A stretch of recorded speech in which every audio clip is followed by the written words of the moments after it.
M ಪ್ರವ್ರಜಂತಮನುಪೇತಮಪೇತಕೃತ್ಯಂ ದ್ವೈಪಾಯನೋ ವಿರಹಕಾತರ ಆಜುಹಾವ ಪುತ್ರಾಯಿತಿ ತನ್ಮಯತಯಾ ತರವೋಪಿ ನೇದುಃ ತಂ ಸರ್ವಭೂತಹೃದಯಂ ಮುನಿಮಾನತೋಸ್ಮಿ ಯಸ್ಯಾನುಭಾವಮಖಿಲಶ್ರುತಿಸಾರಮೇಕಂ ಅಧ್ಯಾತ್ಮದೀಪಮತಿತಿತೀರ್ಷತಾಂ ತಮೋಂಧಂ ಸಂಸಾರಿಣಾಂ ಕರುಣಯಾಃ ಪುರಾಣಗುಹ್ಯಂ ತಂ ವ್ಯಾಸಸೂನುಮುಪಯಾಮಿ ಗುರುಂ ಮುನೀನಾಂ ನಾರಾಯಣಂ ನಮಸ್ಕೃತ್ಯ ನರಂ ಚೈವ ನರೋತ್ತಮಂ ದೇವೀಂ ಸರಸ್ವತೀಂ ವ್ಯಾಸಂ ತತೋ ಗ್ರಂಥಮುದೀರಯೇ ಮಾತರ್ಮೇ ಮಾತರಿಶ್ವನ್ನ ಪಿತರತುಲಗುರೋ ಭ್ರಾತರಿಷ್ಟಾಪ್ತಬಂಧೋ ಸ್ವಾಮಿನ್ ಸರ್ವಾಂತರಾತ್ಮನ್ನಜರಜರಯಿತರ್ಜನ್ಮ ಮೃತ್ಯಾಮಯಾನಾಂ ಗೋವಿಂದೇ ದೇಹಿ ಭಕ್ತಿಂ ಭವತಿ ಚ ಭಗವನ್ನೂರ್ಜಿತಾಂ ನಿರ್ನಿಮಿತ್ತಾಂ ನಿರ್ವ್ಯಾಜಾಂ ನಿಶ್ಚಲಾಂ ಸದ್ಗುಣಗಣಬೃಹತೀಂ ಶಾಶ್ವತೀಂ ಆಶುದೇವಾ. ಕ್ವಚಿತ್ ಮಿಥೋಭ್ಯೇತ್ಯ ವಿಪಣಿಕಃ ಕಾಕಾಣಿಕಾ ಮಾತ್ರಮಪಿ ಅಪಹರತಿ. ಕೆಲವೊಮ್ಮೆ ತನ್ನ ಕೈಯಲ್ಲಿ ದುಡ್ಡೇ ಇಲ್ಲದೆ ಕಾಕಾಣಿಕಾ ಮಾತ್ರಮಪಿ ದೊಡ್ಡ ವ್ಯಾಪಾರಸ್ಥನಾಗಿದ್ದವನು ಒಂದೆರಡು ಆಣೆಗಳಿಗಾಗಿ ಕೈಚಾಚುವಂತಹ ಪರಿಸ್ಥಿತಿ ಬಂದ್ಬಿಡುತ್ತೆ.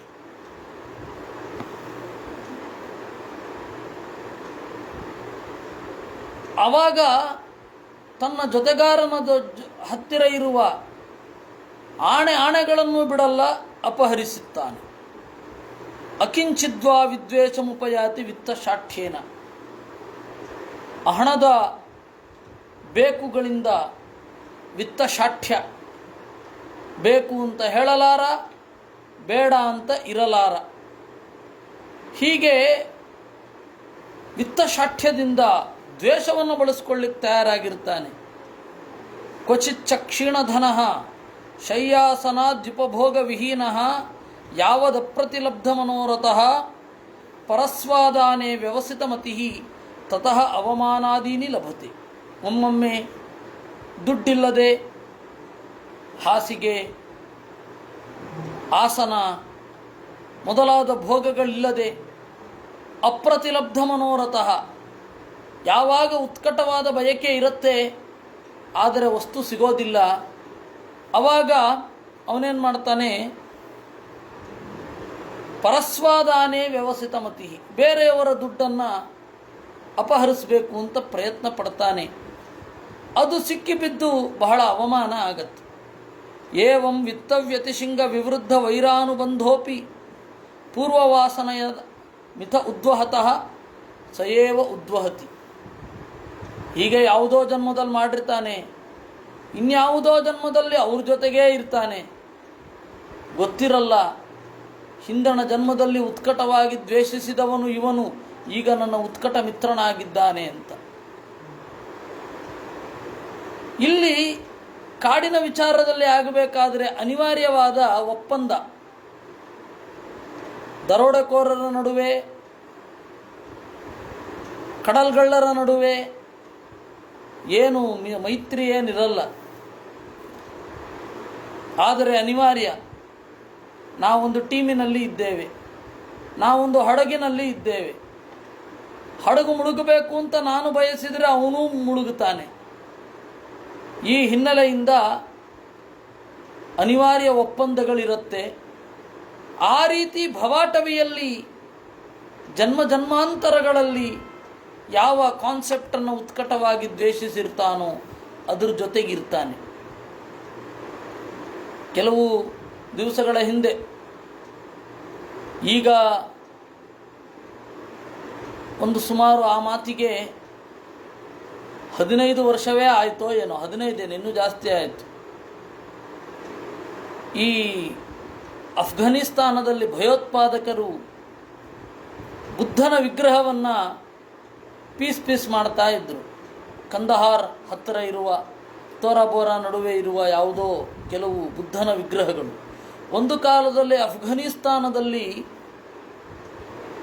ಕೇಕಯ ದೇಶ ಆಗಿದ್ದಾಗ ಬೌದ್ಧರು ಜಾಸ್ತಿಯಾಗಿ ಬುದ್ಧ ಪ್ರತಿಮೆಗಳನ್ನು ನಿರ್ಮಾಣ ಮಾಡಿದರು.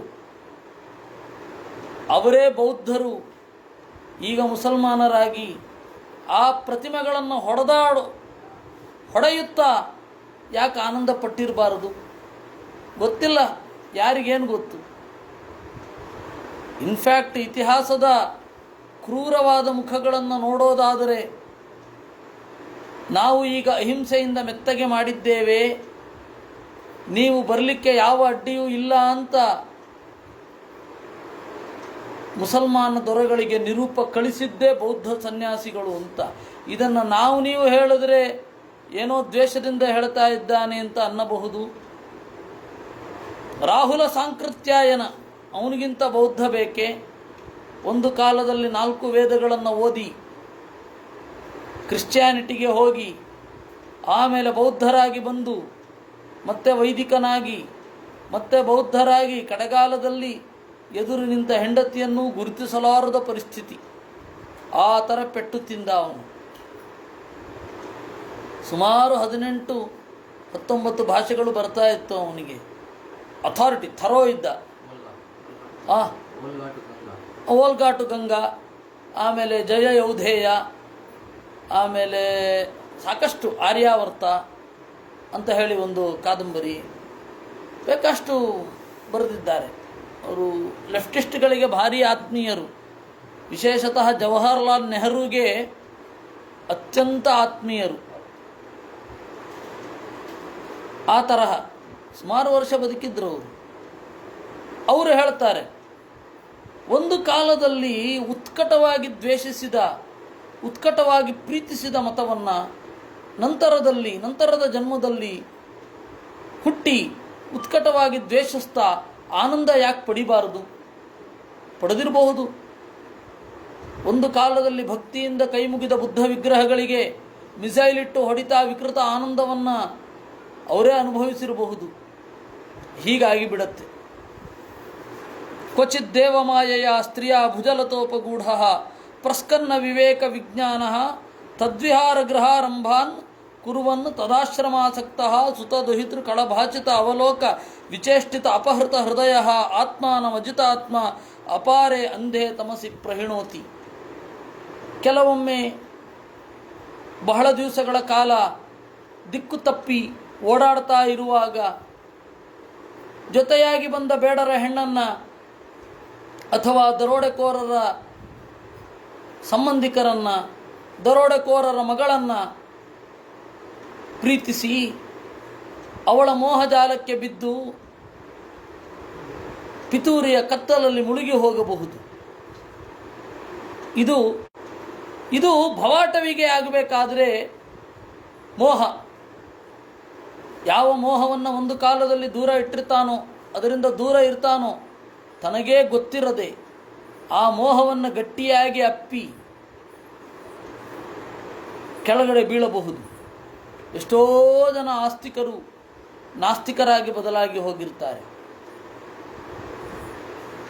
ಎಷ್ಟೋ ಜನ ಕುಲಕ್ರಮಗತವಾಗಿ ಬಂದ ಸಂಪತ್ತನ್ನು ಅರ್ಥ ಮಾಡಿಕೊಳ್ಳದೆ ದೂರ ಹೋಗಿರ್ತಾರೆ. ಕದಾಚಿತ್ ಈಶ್ವರಸ್ಯ ಭಗವತೋ ವಿಷ್ಣೋಶ್ಚಕ್ರಾತ್ ಪರಮಾಣ್ವಾದಿ ದ್ವಿಪರಾರ್ಧಾಪವರ್ಗ ಕಾಲೋಪಲಕ್ಷಣ ಪರಿವರ್ತನೇನ ವಯೋಹರತಃ ಆಬ್ರಹ್ಮಸ್ತಂಭಾದೀನಾಂ ಮಿಷತಾಂ ವಿತ್ರಸ್ತ್ರ ಹೃದಯ ತಮೇವ ಈಶ್ವರಂ ಕಾಲಚಕ್ರ ನಿಜಾಯುಧಂ ಸಾಕ್ಷಾತ್ ಭಗವಂತಂ ಯಜ್ಞಪುರುಷ ಮನಾದೃತ್ಯ ಪಾಷಂಡ ದೇವತಾ ಕಂಕಗೃದ್ರ ಬಕ ಪ್ರಾಯಾ ಆರ್ಯ ಹಂಸ ಸಮಯ ಪರಿಭೂತಾ ಸಾಕಲ್ಯೇನ ಅಭಿಧತ್ತೆ. ಅಲ್ಲಿ ಏನು ಹೇಳಿದರು? ಮೊದಲು ಹಂಸ ಪಕ್ಷಿಗಳ ಸಾನ್ನಿಧ್ಯದಲ್ಲಿ ಇರಬೇಕು, ಜಕ್ಕವಕ್ಕಿಗಳ ಸ್ವಾರಸ್ಯದಲ್ಲಿ ಇರಬೇಕು, ಕೋಗಿಲೆಯ ಇಂಪಾದ ದನಿಯನ್ನು ಕೇಳ್ತಾ ಇರಬೇಕು ಇತ್ಯಾದಿಗಳೆಲ್ಲ ಬಯಕೆಯಾಗಿ ಉಳಿದಿರುತ್ತೆ. ಆದರೆ ಭೀಕರವಾದ ಪರಿಸ್ಥಿತಿಯಿಂದ ಕೊಕ್ಕರೆ, ಹದ್ದು ಮೊದಲಾದವುಗಳೊಟ್ಟಿಗೆ ಸೇರಿಬಿಡ್ತಾನೆ. ಅವುಗಳ ಕೆಟ್ಟ ರಾವವನ್ನು ಕೇಳಬೇಕಾಗತ್ತೆ, ಗೂಬೆಯ ಕೆಟ್ಟ ಧ್ವನಿಯನ್ನು ಕೇಳಬೇಕಾಗತ್ತೆ. ಈ ತರಹದ ಪರಿಸ್ಥಿತಿಯು ಎದುರಾಗತ್ತೆ. ಇಲ್ಲಿ ಹೇಗೆ ರೂಪಕ ಹೀಗಾಯಿತು. ಅದರ ರೂಪಕವನ್ನು ಒಡೆದಾಗ ಕಾಣುವುದೇನು ನಮಗೆ ಹೇಳ್ತಾರೆ. ವಿಷ್ಣೋ ಚಕ್ರಾತ್, ಪರಮಾತ್ಮನ ಚಕ್ರ ಯಾವುದದು? ಕಾಲರೂಪವಾದ ಚಕ್ರ. ಪರಮಾತ್ಮ ಚಕ್ರವನ್ನು ಕೈಯಲ್ಲಿ ಹಿಡಿದಿದ್ದಾನೆ ಅನ್ನೋದು ಸಂಕೇತ. ಅದು ಆಯುಧ, ಕೇವಲ ಆಯುಧವೂ ಹೌದು, ಆಯುಧವಲ್ಲದೆಯ ರೂಪಕವೂ ಹೌದು. ಚಕ್ರ ಅನ್ನೋದು ಕಾಲಕ್ಕೆ ಸಂಕೇತ. 360 ದಿವಸಗಳಿರುವ, 2 ನಡುವಣ ಭಾಗಗಳಿರುವ ಕಾಲಕ್ಕೆ ಸಂಕೇತ. ದೇವರು ಕಾಲವೆಂಬ ಚಕ್ರದಿಂದ ನಮ್ಮನ್ನು ಮೈಮರೆಸ್ತಾನೆ. ಅದಕ್ಕಿಂತ ದೊಡ್ಡ ಸಂಹಾರ ಬೇಕೇ? ಯಸ್ಯ ಕರಾಳೋಳಂ ಚಕ್ರಂ ಕಾಳಪ್ಪರಸ್ಸ ಹಿ ಕರಾಳೋಳಂ ಯಸ್ಯ ಗದಾಪವಮಾನ ಸನ್ಯೋ ವ್ಯಾಸೋ ಭವತ್ ಸದಾ ಪವಮಾನಃ ಅಂತ ಆಚಾರ್ಯರು ಕಾಲಚಕ್ರ ಅಂತ. ದುರ್ಗಾದೇವಿಯೇ ಕಾಲಾಭಿಮಾನಿನಿಯಾಗಿ ದೇವರ ಕೈಯಲ್ಲಿ ಚಕ್ರವಾಗಿ ನಿಂತಿರೋದು. ಈ ತರಹದ ಕಾಲದಿಂದ ಪ್ರಜ್ಞೆಯನ್ನು ಕಳೆದುಕೊಂಡು ಒಂದು ಕಾಲದಲ್ಲಿ ಆರಾಧನೆ ಮಾಡಿದ ದೇವರನ್ನು, ನಾರಾಯಣನನ್ನು ಬಿಟ್ಟು ಪಾಷಂಡ ಮತಗಳಲ್ಲಿ ಬೀಳ್ತಾನೆ. ಇದು ಈ ರೂಪಕವನ್ನು ಒಡೆದಾಗ ಕಾಣಿಸುವಂಥದ್ದು. ತೀರಾ ಕ್ಷುಲ್ಲಕವಾದ ಆಸೆ ಆಮಿಷಗಳಿಗೆ ಒಳಗಾಗಿ ತಾನು ಆರಾಧಿಸಬೇಕಾದ ದೇವರನ್ನು ತಿಳಿಯದೆ ಹೊರಟು ಹೋಗ್ತಾನೆ. ಅಲ್ಲಿ ಪ್ರತಿಯೊಬ್ಬ ದೇವತೆಗಳ ಆಯುಧವೂ ಕೂಡ ಅವರವರು ಜಗತ್ತಿನಲ್ಲಿ ಮಾಡುವ ಕೆಲಸಗಳನ್ನು ಕುರಿತು ಹೇಳುವಂಥದ್ದು. ಇಂದ್ರ ಸಿಡಿಲ ಬಡಿಗೆಯನ್ನು ಹಿಡ್ಕೊಂಡಿದ್ದಾನೆ, ವಜ್ರಾಯುಧವನ್ನು ಅಂತ ಹೇಳಿದ್ರೆ ಮಳೆ ಬರೆಸ್ತಾನೆ ಅಂತ ಅರ್ಥ. ಹೀಗೆ ಅದು ಪ್ರತಿಯೊಬ್ಬ ದೇವತೆಗಳ ಆಯುಧವನ್ನು ಡಿಕೋಡ್ ಮಾಡುವ ರೀತಿ. ದುರ್ಗೆ ತ್ರಿಶೂಲವನ್ನು ಹಿಡಿದಿದ್ದಾಳೆ ಅಂತಂದರೆ ಸತ್ವಗುಣ, ರಜೋಗುಣ, ತಮೋಗುಣ ಅವಳ ಕೈಯಲ್ಲಿದೆ ಅಂತ ಅರ್ಥ. ಸದಾಶಿವ ಪಿನಾಕಪಾಣಿ ತ್ರಿಶೂಲವನ್ನು ಹಿಡಿದಿದ್ದಾನೆ ಅಂತಂದರೆ ವೈಕಾರಿಕ ತೈಜಸ ತಾಮಸ ಅಹಂಕಾರಗಳನ್ನು ಕೈಯಲ್ಲಿಟ್ಕೊಂಡಿದ್ದಾನೆ ಅಂತ ಅರ್ಥ. ಹೀಗೆ ಒಂದೊಂದು ದೇವತೆಗಳ ಆಯುಧವೂ ಕೂಡ ಎಲ್ಲ ರೀತಿಯಿಂದ ಯಾವ ರೀತಿ ಕೆಲಸ ಮಾಡುತ್ತಾರೆ, ಅವರ ಕೆಲಸ ಏನು ಬ್ರಹ್ಮಾಂಡದಲ್ಲಿ ಅನ್ನೋದರ ಸಾಂಕೇತಿಕತೆಯನ್ನು ಹೇಳೋದು. ಅದು ಕೇವಲ ಆಯುಧ ಅಲ್ಲ. ದೇವರ ಚಕ್ರವನ್ನು ನೋಡಿದಾಗ ನಮಗೆ ದೇವರು ಕಾಲನಿಯಾಮಕ, ಕಾಮನಿಯಾಮಕ ಅಂತ ಅನ್ನಿಸ್ಬೇಕು. ದೇವರ ಚಕ್ರಕ್ಕೆ ಅಭಿಮಾನಿ ಕಾಮ ಕೂಡ. ಅವನನ್ನು ನೋಡಿದಾಗ ನಮಗೇನನ್ಸುತ್ತೆ, ದೇವರು ಕಾಮದ ಮೂಲಕವೇ ನಮ್ಮನ್ನು ಕೊಲ್ತಾನೆ, ನಮ್ಮ ಕಾಮದ ಮೂಲಕವೇ ನಮ್ಮನ್ನು ಕೊಲ್ತಾನೆ ಅಂತ ನಮ್ಮ ಅರಿವಿಗೆ ಬರಬೇಕು. ಇದು ಇರುವಂಥದ್ದು. ಹಿಂದೂ ದೇವತೆಗಳ ಕೈಯಲ್ಲಿ ಆಯುಧ ಇದೆ, ಹೀಗಾಗಿ ಭಯೋತ್ಪಾದಕರ ಥರ ಕಾಣಿಸ್ತಾರೆ ಅಂತ ಹೇಳುವವರು ಪಾಪ ಶೋಚ್ಯರು. ಅವರಿಗೆ ಇಗ್ನೋಬೆಲ್ ಪ್ರಶಸ್ತಿಯನ್ನು ಕೊಡಬೇಕು. ನೊಬೆಲ್ ಪ್ರಶಸ್ತಿ ಇದ್ದಾಗೆ ಇಗ್ನೋಬೆಲ್ ಪ್ರಶಸ್ತಿ ಅಂತ ಒಂದಿದೆ. ಅದರಲ್ಲಿ ತೀರಾ ವ್ಯರ್ಥವಾದ ಕೆಲಸವನ್ನು ಮಾಡುವುದರಲ್ಲಿ ಅಗ್ರಗಣ್ಯರಾದವರಿಗೆ ಕೊಡ್ತಾರೆ.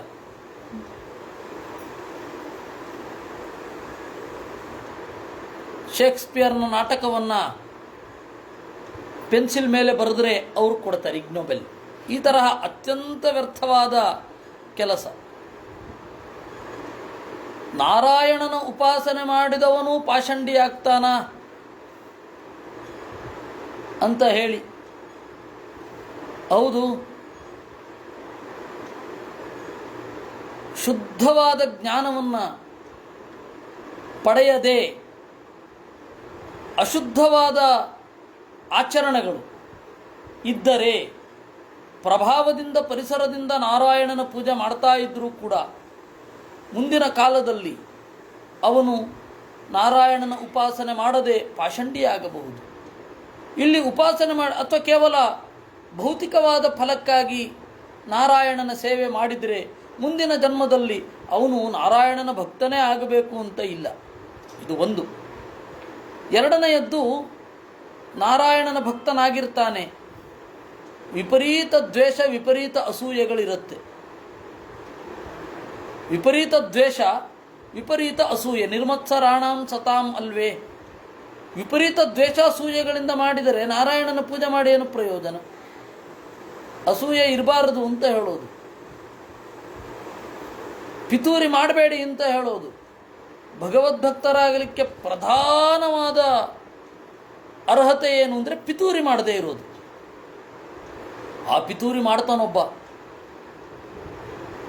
ಮಾಡಿದ್ರೆ ಏನು ಅವನು ಮುಂದಿನ ಜನ್ಮದಲ್ಲಿ ಪಾಷಂಡಿಯೇ ಆಗೋದು. ಹೀಗಾಗಿ ನಾರಾಯಣನ ಉಪಾಸನೆ ಮಾಡಿದವನೂ ಕೂಡ ಮಾಡುವ ರೀತಿಯಲ್ಲಿ ಮಾಡದಿದ್ದರೆ ಅಥವಾ ಮಾಡುವಾಗ ಅವನಿಗೆ ಈ ಅವೇರ್ನೆಸ್ ಇಲ್ಲದೆ ಹೋದರೆ, ಕೇವಲ ನಮ್ಮ ಕುಲದಿಂದ ಬಂದಿದೆ, ಜನ ಎಲ್ಲ ಒಪ್ತಾರೆ, ನಮ್ಮ ಪರಿಸರದ ಜನ ನಾರಾಯಣನ ಪೂಜೆ ಬಿಟ್ಟರೆ ಏನು ಅಂತಾರೋ ಏನೋ, ಈ ತರಹ ಎಲ್ಲ ಕ್ಷುಲ್ಲಕವಾದ ಮನೋಭಾವನೆಯಿಂದ ಪೂಜೆ ಮಾಡಿದರೆ ಅವನು ಆ ಪುಣ್ಯ ಸಂಚಯ ಆಗದೆ, ಅದು ಆ ಪೂಜೆ ಅನ್ನೋದು ಜ್ಞಾನಕ್ಕೆ ಪೋಷಕವಾಗದೆ ಪಾಷಂಡಿಯಾಗಬಲ್ಲ. ನಮ್ಮ ಅದೇ ಇವತ್ತು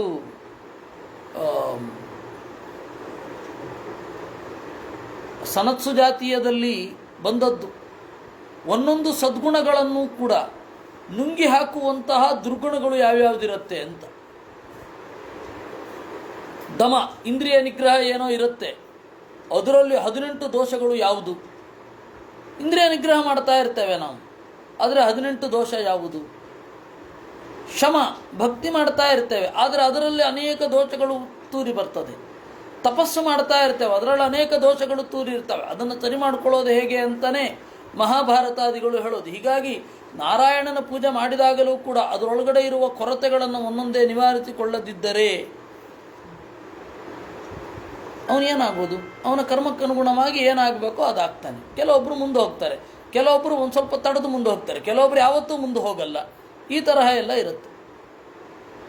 ಈಗ ಭಾವಪುಷ್ಪ ಅನ್ನೋದರ ಸಂಕೇತ ಹೊರಗಡೆಯ ಪುಷ್ಪ. ಅಹಿಂಸಾ ಪ್ರಥಮಂ ಪುಷ್ಪಂ, ಪುಷ್ಪಂ ಇಂದ್ರಿಯ ನಿಗ್ರಹ, ಇವೆಲ್ಲ ನಿಮ್ಮ ಜೀವನದಲ್ಲಿ ಇದ್ದದ್ದನ್ನು ಅದು ಸಾಂಕೇತಿಕವಾಗಿ ಹೊರಗಡೆ ಪುಷ್ಪ ಹಾಕೋದು. ಆದರೆ ಹೂವು ಹಾಕೋದು ಅಂತ ಹೇಳಿ ಒಂದು ವಿಚಿತ್ರ ಪದ್ಧತಿ ಇದೆ. ಏನಾದರೊಂದು ಬಯಕೆ ಆಗಬೇಕಾದಾಗ ಉತ್ಕಟವಾಗಿ ಹೂವು ಹಾಕೋದು. ಒಂದು ಬುಟ್ಟಿ ತುಂಬ ಹೂವು ತರಿಸಿ ಹೀಗಾಗಬೇಕು ಅಂತ ಹೇಳಿ ಉತ್ಕಟವಾಗಿ, ಅದು ವಿಪರೀತ ಕಾಮಾತ್ಮರಾಗಿ ಆ ತರಹ ಮಾಡಿದಾಗ ಮುಂದಿನ ಪರಿಣಾಮ ಏನು ಅಂತ ಹೇಳಲಿಕ್ಕೆ ಬರಲ್ಲ. ಅನಿಷ್ಟ ಪುಣ್ಯ ಜಾಸ್ತಿಯಾಗಿ ಮುಂದೆ ಏನಾಗ್ತಾರೋ ಏನೋ. ಅದರಿಂದ ಮಾಡುವಾಗ ಅದರ ಎಚ್ಚರ ಇರಬೇಕು. ಯಾಕೆ ಮಾಡ್ತಾ ಇದ್ದೇವೆ, ಏನಕ್ಕೆ ಮಾಡ್ತಾ ಇದ್ದೇವೆ ಅಂತ. ನಮ್ಮ ಪೂಜೆಯಲ್ಲಿರುವ ಈ ತರಹದ ಲೋಪಗಳನ್ನು ತಿದ್ದುಕೊಳ್ಬೇಕು, ನಾವೇ ಒಳಗಡೆಯಿಂದ ತಿದ್ದುಕೊಳ್ಬೇಕು. ಹೀಗಾಗಿ ಅಲ್ಲಿ ಈ ರೂಪಕವನ್ನು ಅಲ್ಲಿ ಕೊಟ್ಟದ್ದು ಹೇಗೆ?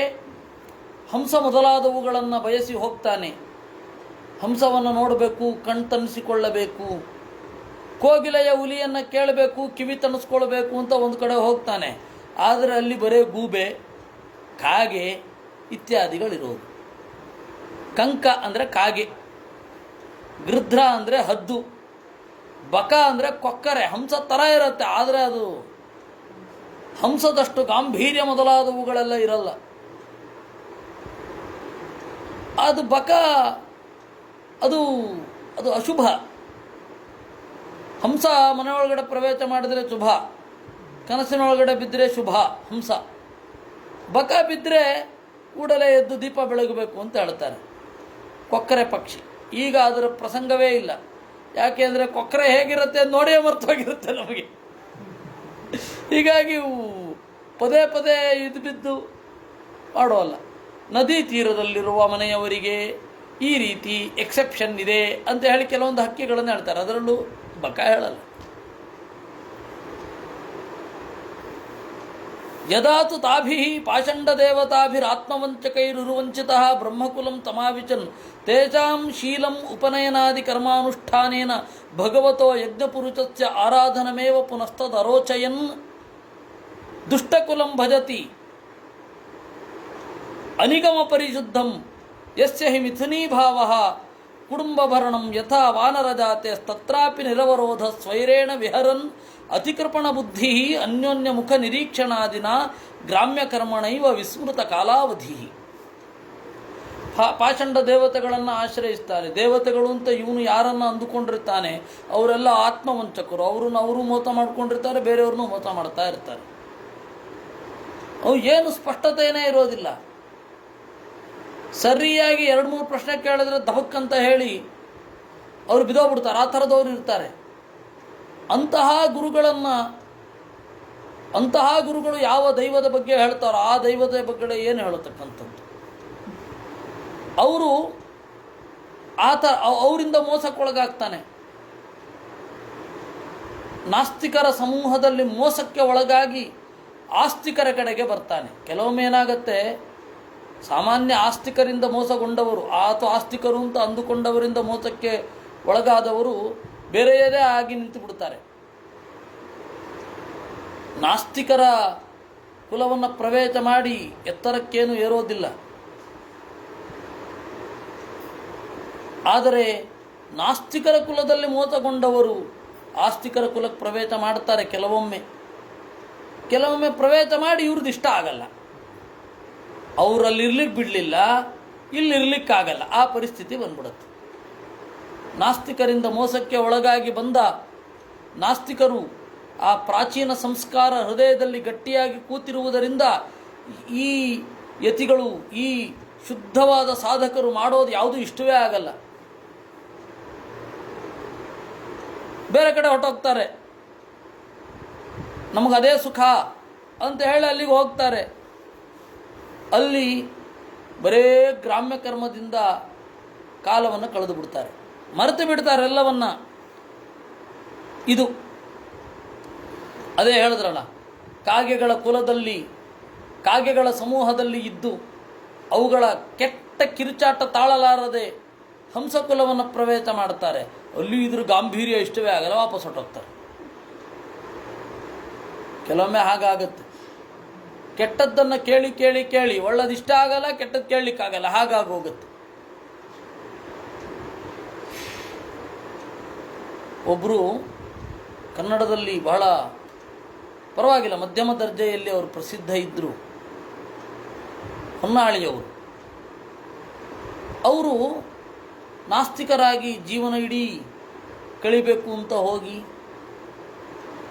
ನಮ್ಮ ನಾಸ್ತಿಕರ, ಕರ್ನಾಟಕದ ನಾಸ್ತಿಕದ ಕುರಗುರು ಅಥವಾ ಸಾಕ್ಷಿ ಪ್ರಜ್ಞೆ ಅಂತ ಕರೆಸಿಕೊಂಡಿರುವ ಇಬ್ಬರ ಹತ್ತಿರ, ಒಂದು ಯು ಆರ್ ಅನಂತಮೂರ್ತಿ, ಇನ್ನೊಂದು ಗಿರೀಶ್ ಕಾರ್ನಾಡು, ಅವರ ಹತ್ರ ಇದ್ದು ಅವರು ಇಷ್ಟ ಆಗದೆ ಅವರ ಒಳ ಹೊರಗಿನ ವೇಷಗಳನ್ನು, ಡಂಭಗಳನ್ನೆಲ್ಲ ನೋಡಿ ಒಂದು ಮಧ್ವ ಸಿದ್ಧಾಂತ ಓದ್ತೇನೆ ಅಂತ ಕೂತರು.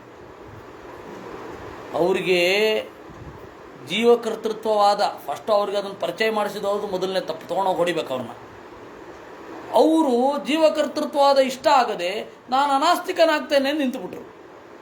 ನಾನು ಆಸ್ತಿಕನೂ ಅಲ್ಲ, ನಾಸ್ತಿಕನೂ ಅಲ್ಲ, ಅನಾಸ್ತಿಕ, ಅಗ್ನಾಸ್ಟಿಕ್ ಅನ್ನು ಕನ್ನಡದಲ್ಲಿ ಅನುವಾದ.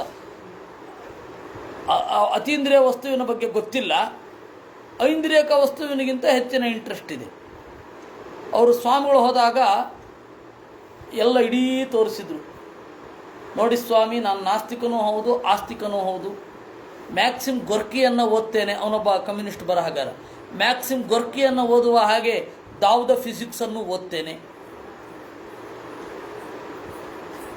ಅಟ್ ದಿ ಸೇಮ್ ಟೈಮ್ ನಿಮ್ಮ ವಿದ್ಯಾಪೀಠದ ಬರಹಗಳನ್ನು ಓದಲಿಕ್ಕೆ ಪ್ರಯತ್ನ ಪಡ್ತಾ ಇದ್ದೇನೆ. ಅದು ಏನ ಯಾವುದು ಮನಸ್ಸಿಗೆ ಹಿಡಿತಾ ಇಲ್ಲ, ಎಲ್ಲದರಿಂದ ಆಚೆ ಬಂದ್ಬಿಟ್ಟಿದೆ ಮನಸ್ಸು ಅಂತ. ಸ್ವಾಮಿಗಳೇನು ಉತ್ತರ ಕೊಡಲಿಲ್ಲ.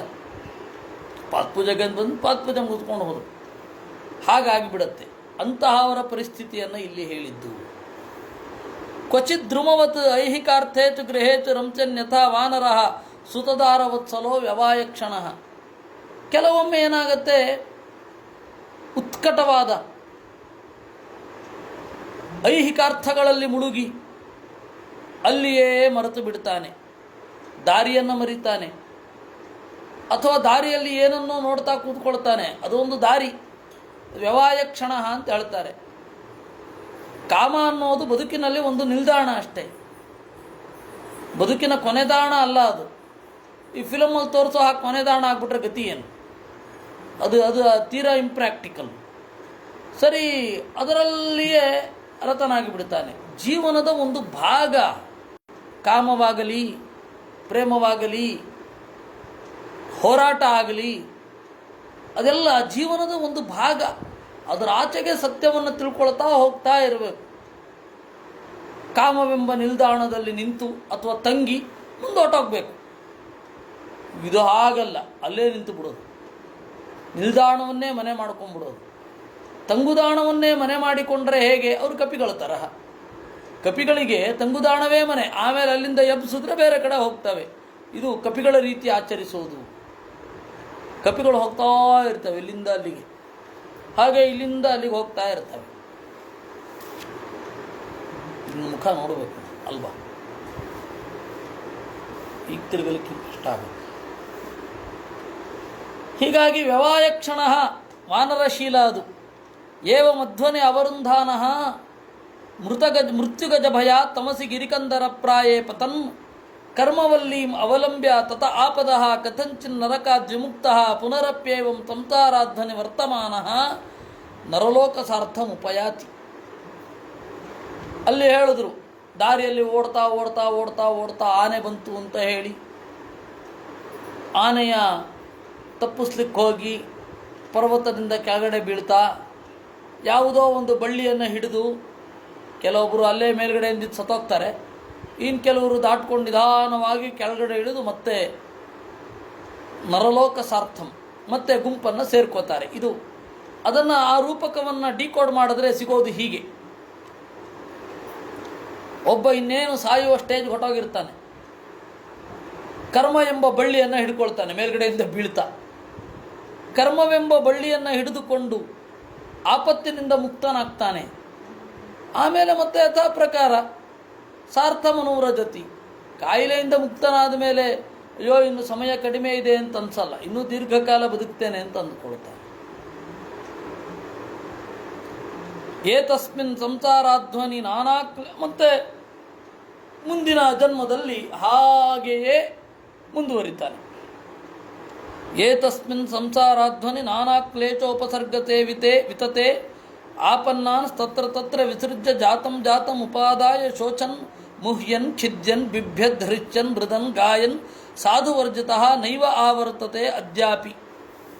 ಕೆಲವೊಬ್ಬರು ಇದರಲ್ಲಿ ಅಳುತ್ತಾ, ಮೋಹಗೊಳ್ಳುತ್ತಾ, ಬೆವರಿಡುತ್ತಾ, ಸ್ವಿದ್ಯನ್ ಬಿಭ್ಯತ್ ಭಯಗೊಳ್ಳುತ್ತಾ, ಸಂತಸಗೊಳ್ಳುತ್ತಾ, ಅಳುತ್ತಾ, ಹಾಡ್ತಾ, ಸಜ್ಜನರಿಲ್ಲದೆ ಇಲ್ಲೇ ತಿರುಗಾಡ್ತಾ ಇರ್ತಾನೆ. ಕೆಲವೊಬ್ಬರು ವಾಪಸ್ಸೇ ಬರಲ್ಲ ಸಂಸಾರದಿಂದ ಅಂತ, ಅಂದರೆ ರಾಜಸರು.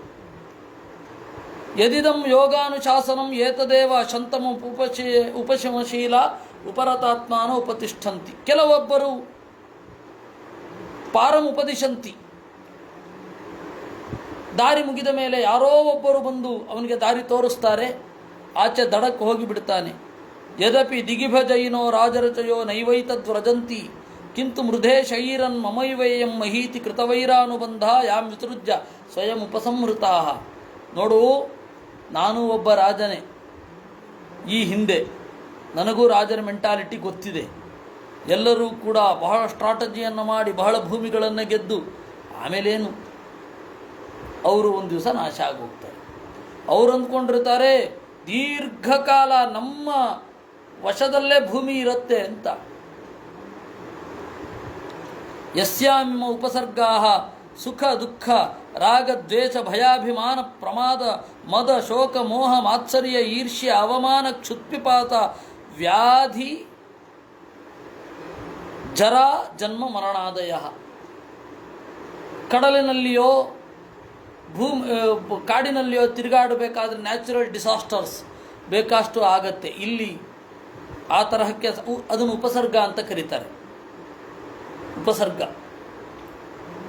ಹಾಗೆ ಇಲ್ಲಿ ಸುಖ ದುಃಖ ರಾಗ ದ್ವೇಷ ಭಯ ಅಭಿಮಾನ ಪ್ರಮಾದ ಮದ ಶೋಕ ಮೋಹ ಮಾತ್ಸರ್ಯ ಈರ್ಷ್ಯ ಇವುಗಳೆಲ್ಲ ಪ್ರಾಕೃತಿಕ ವಿಕೋಪಗಳಿದ್ದ ಹಾಗೆ. ಇದರಿಂದ ದೂರ ಇದ್ದಷ್ಟು ಒಳ್ಳೆಯದು. ಇದು ಯಾವತ್ತೋ ಒಂದು ದಿವಸ ನಮ್ಮನ್ನು ಹೊಡೆಯುತ್ತೆ, ಅದರ ಎಫೆಕ್ಟ್ ಆಗೇ ಆಗತ್ತೆ. ಎಲ್ಲೋ ಇದ್ದರೂ ಸೈಕ್ಲೋನ್ ಎಫೆಕ್ಟ್ ಆಗಲ್ವೇ? ದೂರ ಇದ್ದರೆ ಒಳ್ಳೆಯದು, ಆಗದೇ ಇರಲ್ಲ. ವಿಪರೀತ ಒಂದ್ಸರ್ತಿ ಅದುಮಾರು ದೊಡ್ಡ ಸ್ವಾಮಿಗಳು ಒಬ್ರಿಗೆ ಹೇಳಿದರು, ರಾಗದ್ವೇಷ ಇರಬಾರ್ದು ಅಂತಾರೆ, ಕೆಲವ್ರಿಗೆ ದ್ವೇಷದಲ್ಲೇ ರಾಗ ಇರುತ್ತೆ, ಏನು ಮಾಡಲಿಕ್ಕಾಗತ್ತೆ ಅಂತ. ರಾಗ ಆದರೆ ಭಯಕ್ಕೆ. ಇದರಿಂದ ದೂರನಾಗಿರಬೇಕು. ಇದು ಭವಾಟವಿ ವರ್ಣನ. ಆ ಭರತ ಹೇಳಿದ್ದು ರಹುಗಣನಿಗೆ ಹೇಳಿದ್ದರ ವ್ಯಾಖ್ಯಾನ ಇದು. ಅವನು ಕೇವಲ ರೂಪಕ ಸಿವಿಲಿ ಭಾಷೆಯಲ್ಲಿ ಮಾತನಾಡಿದ್ದು, ಅದನ್ನು ಡಿಕೋಡ್ ಮಾಡಿದ್ರೆ ಈ ರೀತಿ ಅರ್ಥ ಸಿಗತ್ತೆ ಅಂತನ ಹೇಳಿದರು ಅನ್ನುವಲ್ಲಿಗೆ ಇತಿ ಶ್ರೀಮದ್ಭಾಗವತೆ ಪಂಚಮಸ್ಕಂಧೆ ಚತುರ್ದಶೋಧ್ಯಾಯ. ಹೀಗೆ 14ನೇ ಅಧ್ಯಾಯ ಮುಗೀತು. ಇಲ್ಲಿಂದ ಮುಂದೆ ಮತ್ತೆ ಭರತನ ವಂಶದ ವಿವರಣೆ. ಇಲ್ಲಿ ಒಂದು ಮಾತು ಬರುತ್ತೆ, ಒಂದು ಮಾತು ಆರ್ಷಭಸ್ಯೇಹ ರಾಜರ್ಷೇಃ ಚರಿತಂ ಮನಸಾಪಿ ಮಹಾತ್ಮನಃ ನಾನು ವರ್ತ್ಮಾರ್ಹತಿ ನೃಪಃ ಮಕ್ಷಿಕೇವದು ಗರುತ್ಮತಃ ಅಂತ. ಇಲ್ಲಿ ಒಂದು ಎಚ್ಚರ ಇಟ್ಟಿರಬೇಕು.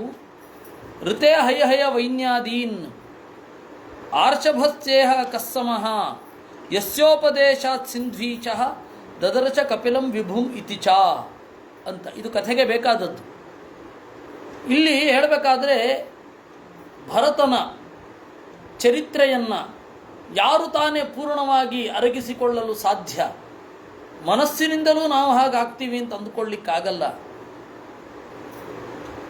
ಹೇಗೆ ಮಕ್ಷಿಕೇವ ಗರುತ್ಮತಃ, ನೊಣವೊಂದು ಗರುಡನ ತರಹ ಹಾರ್ತೇನೆ ಅಂತ, ಗರುಡನಷ್ಟು ಎತ್ತರಕ್ಕೆ ಹಾರ್ತೇನೆ ಅಂತ ಮನಸ್ಸಿನಿಂದಲೂ ಯೋಚನೆ ಮಾಡಲಿಕ್ಕೆ ಹೇಗೆ ಸಾಧ್ಯ ಇಲ್ವೋ ಹಾಗೆ ಇಲ್ಲಿ ಒಂದು ಸಣ್ಣ ತಿದ್ದುಪಡಿ ಅಂತಾರೆ ಆಚಾರ್ಯ. ತಿದ್ದುಪಡಿ ಅಂದರೆ ಅರ್ಥವಾದ, ಅದನ್ನು ಹೀಗೆ ಅರ್ಥ ಮಾಡ್ಕೋಬೇಕು ನೀವು.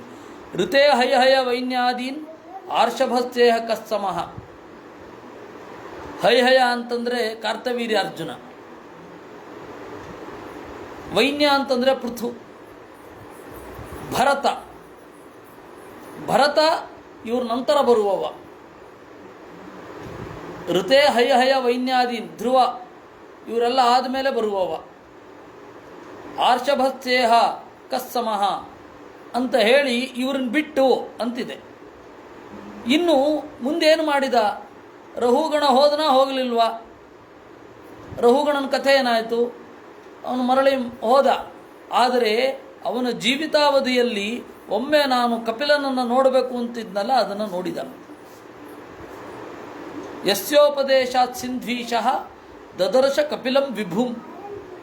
ಕಪಿಲನ ಹತ್ರ ಹೋದ. ಏಕೆಂದರೆ ಇವನ ಉಪದೇಶವನ್ನು ಬಳಸಿ ಯೋಗ್ಯನಾಗಿ ಅದಕ್ಕೆ ಸಜ್ಜಾಗಿ ಹೋದ.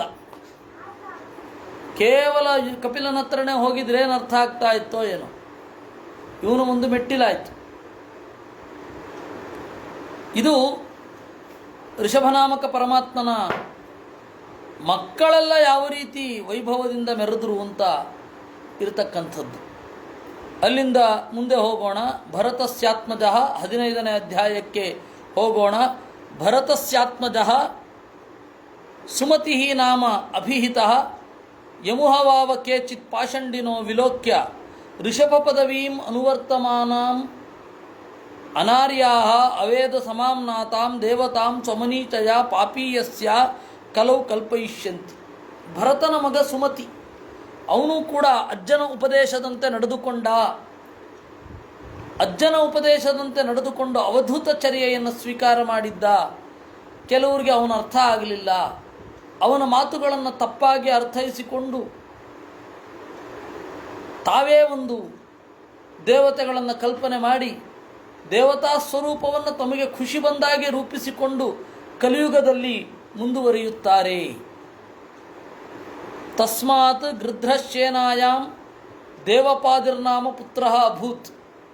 ಆ ಸುಮತಿಗೆ ಒಬ್ಬಳು ಹೆಂಡತಿ. ಹೆಸರು ಕೇಳಿದ್ರೆ ಬಹಳ ವಿಚಿತ್ರ. ಏನು? ಗೃಧ್ರಶ್ಯೇನ ಅಂತ. ಅವಳ ಹೆಸರೇ ಗೃಧ್ರಶ್ಯೇನ ಅಂತ. ಗೃಧ್ರ ಅಂದರೆ ಹದ್ದು, ಶೇನ ಅಂದರೆ ಗಿಡುಗ.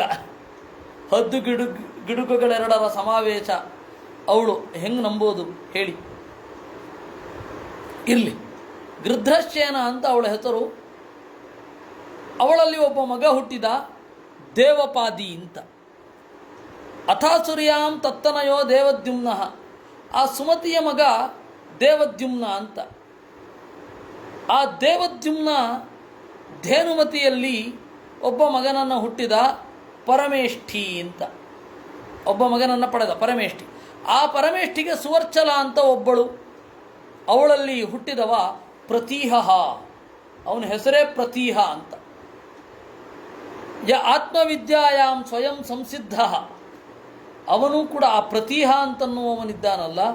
ಈಹ ಅಂತಂದರೆ ಕ್ರಿಯೆ, ಚೇಷ್ಟೆ. ಪ್ರತಿ ಈಹ ಅಂತಂದರೆ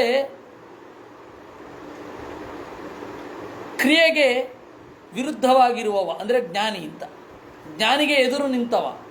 ಕ್ರಿಯೆಗೆ ಎದುರು ನಿಂತವ ಅಂದರೆ ಜ್ಞಾನಿ.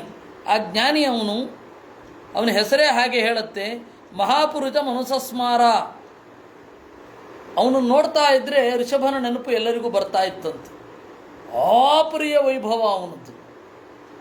ಯಾರದ್ದು? ಪ್ರತೀಹ ಅನ್ನುವವನದ್ದು.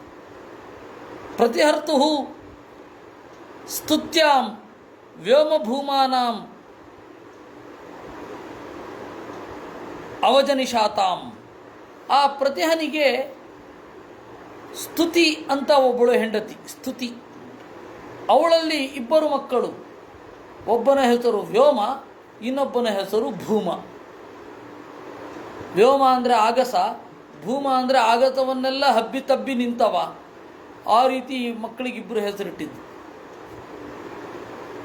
ದಕ್ಷಿಣದ ಕಡೆ ವ್ಯೋಮ ಅಂತ ಹೆಸರಿಡಲ್ಲ, ಉತ್ತರದ ಕಡೆ ಇಡ್ತಾರೆ. ಬಂಗಾಳದಲ್ಲಿ ವ್ಯೋಮಕೇಶ ಅಂತೆಲ್ಲ ಇಡ್ತಾರೆ.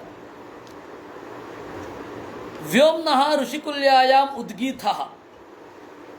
ಆ ವ್ಯೋಮ ಒಬ್ಬ ಹುಡುಗಿಯನ್ನು ಮದುವೆ ಆದ, ಅವಳ ಹೆಸರು ಋಷಿಕುಲ್ಯ ಅಂತ. ಋಷಿಗಳ ಪರಂಪರೆಯಿಂದ ಬಂದವಳು ಅಂತ. ಅವಳಲ್ಲಿ ಹುಟ್ಟಿದವ ಉದ್ಗೀತ ಅಂತ. ಉದ್ಗೀತ ಅಂತಂದರೆ ಅದೊಂದು ಸಾಮದ ಹೆಸರು, ಮುಖ್ಯ ಪ್ರಾಣನ ಹೆಸರು. ವೇದಗಳು ಕೊರಳು ಬಿಚ್ಚಿ ಇವನನ್ನು ಹೊಗಳುತ್ತವೆ, ಆದ್ದರಿಂದ ಇವನ ಹೆಸರು ಉದ್ಗೀತ. ಇನ್ನು ಅವನ ಆ ಉದ್ಗೀತನಿಗೆ ದೇವಕುಲ್ಯ ಅಂತ ಒಬ್ಬಳು ಹೆಂಡತಿ. ಅವಳಲ್ಲಿ ಹುಟ್ಟಿದವ ಪ್ರಸ್ತೋತ ಅಂತ. ಪ್ರಸ್ತೋತ ಅಂತಂದರೆ ಸಾಮವೇದವನ್ನು ಶುರು ಮಾಡುವವ. ಅಂತ ಶುರು ಮಾಡ್ತಾನವನು, ಅವನು ಪ್ರಸ್ತೋತ.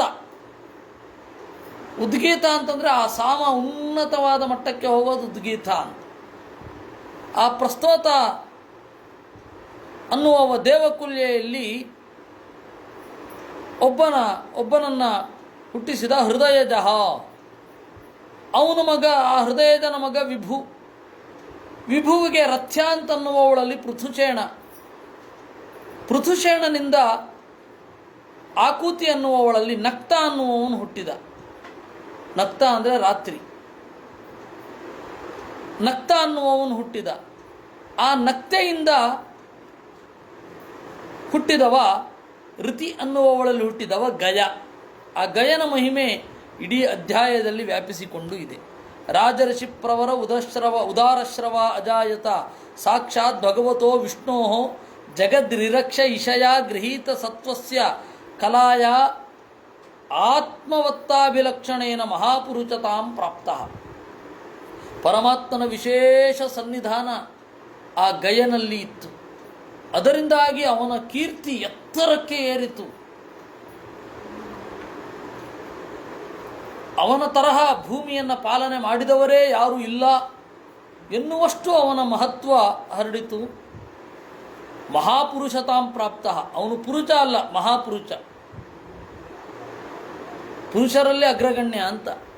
ಸವೈ ಸ್ವಧರ್ಮೇಣ ಪ್ರಜಾಪಾಲನ ಪೋಷಣ ಪ್ರೀಣನ ಉಪಲಾಳನ ಅನುಚಾತನ ಲಕ್ಷಣೇನೇವ ಇಜ್ಯಾದಿನಾಚ ಭಗವತಿ ಮಹಾಪುರುಷೇ ಪರಬ್ರಹ್ಮಣಿ ಸರ್ವಾತ್ಮನ ಅರ್ಪಿತ ಪರಮಾರ್ಥಲಕ್ಷಣೇನ ಬ್ರಹ್ಮವಿಚ್ಚರಣಾನುತೇವಯ ಉಪಾಸಾದಿತ ಭಗವದ್ಭಕ್ತಿ ಯೋಗೇನ ಚ ಅಭೀಕ್ಷ್ಣಶಃ ಪರಿಭಾವಿತ ವಿಶುದ್ಧಮತಿ ಉಪರತ ಅನಾತ್ಮೇ ಸ್ವಾತ್ಮನಿ ಸ್ವಯಂ ಉಪಲಭ್ಯಮಾನ ಬ್ರಹ್ಮಾನುಭಾವೋಪಿ ನಿರಭಿಮಾನ ಏವ ಅವನಿಂ ಅಜೂಗುಪತ್.